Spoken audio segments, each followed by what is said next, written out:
Qui êtes-vous et comment vous définiriez-vous? Bien souvent, je donne l'aspect de quelqu'un qui est peut-être trop sérieux et intérieurement, ce n'est pas le cas. Moi, j'aime bien blaguer, j'aime bien rire aussi, mais c'est pourquoi d'ailleurs j'aime bien faire des blagues, ce qui me permet de m'extérioriser davantage et de sortir de ce cliché défavorable, on va dire. Voilà. Je suis quelqu'un qui aime bien tout ce qui a trait à l'histoire, tout ce qui a trait à l'art, enfin la culture générale en général, on va dire. Parce que pour moi, ça c'est un sujet très important. J'aime bien les langues également. J'ai une certaine facilité pour les langues. Et puis j'aime bien rencontrer les gens. Voilà. Depuis combien de temps exercez-vous et quelle a été votre formation? Ah, une bonne question. Alors, quelle a été ma formation? Je vais commencer par là. Moi, je suis originaire des métiers du livre. C'est-à-dire, donc, j'ai fait mes études à Rennes dans les arts graphiques. Et ce n'est que plus tard où j'ai fait une formation à Munich, en Allemagne, puisque j'ai vécu très longtemps en Allemagne, en Bavière. Et c'est en Bavière à Munich donc, que j'ai acquis ma formation de photographe. Quel est votre rayon d'action? Je vais là où on a besoin de moi. Mais en principe, vu que je travaille pour une clientèle de la grande Île-de-France, on va dire, qui se marie dans les provinces d'origine, je vais là où mes clients se marient. Voilà.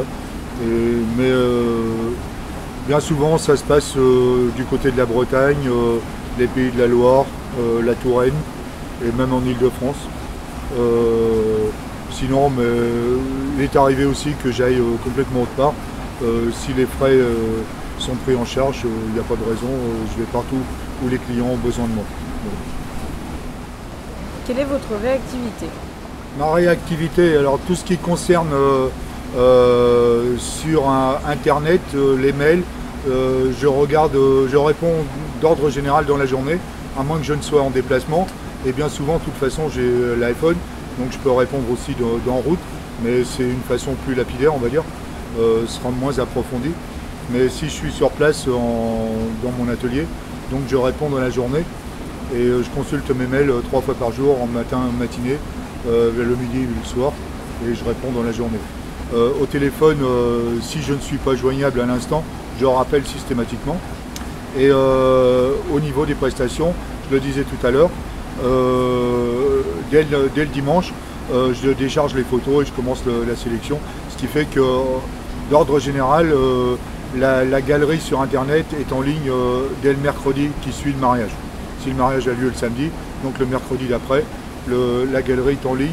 Et à la fin de la semaine suivante, s'il a été convenu que les clients perçoivent les fichiers en haute définition, ils ont à la fin de la semaine le transfert de l'intégralité des fichiers. Voilà. Qu'entendez-vous par retouche? Avez-vous des exemples?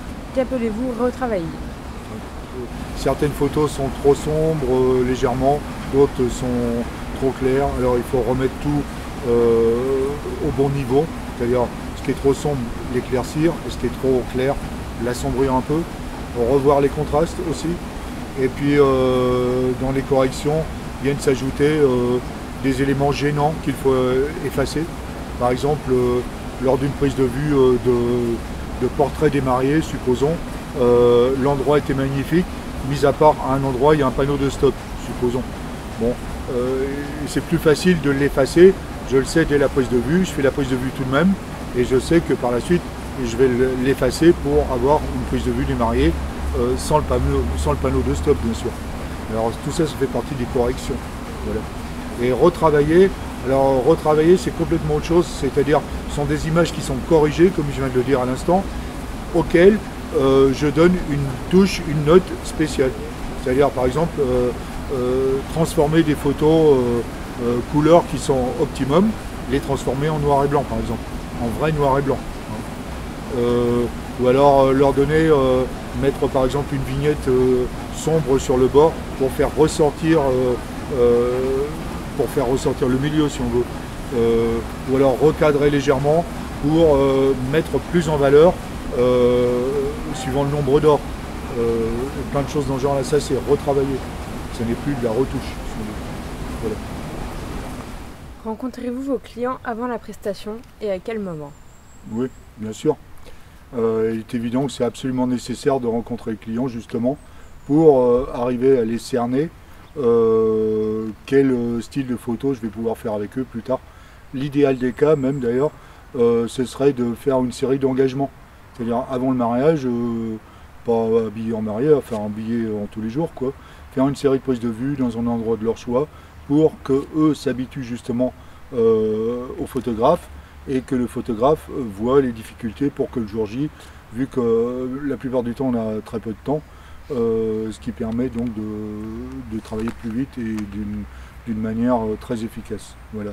Mais d'ordre général, si on ne fait pas comment dirais-je, de série d'engagement, donc je rencontre les clients auparavant, on va dire, dans l'ordre lors de la signature du contrat, et on peut envisager 3 mois avant le mariage pour faire la dernière mise au point, si on veut. Mis à part les clients qui habitent très loin, ou alors là on fait une rencontre par Skype. Voilà. Quels conseils donneriez-vous à nos jeunes mariés? De toute façon, la première des choses, c'est que les deux se concertent vraiment pour savoir ce dont ils ont envie, d'une part, et puis surtout bien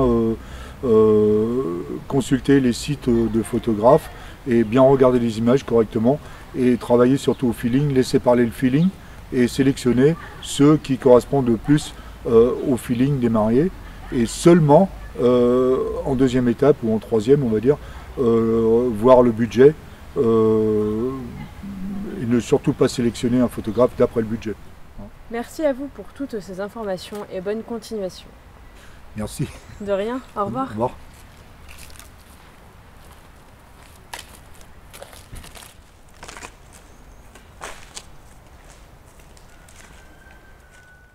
C'est bon.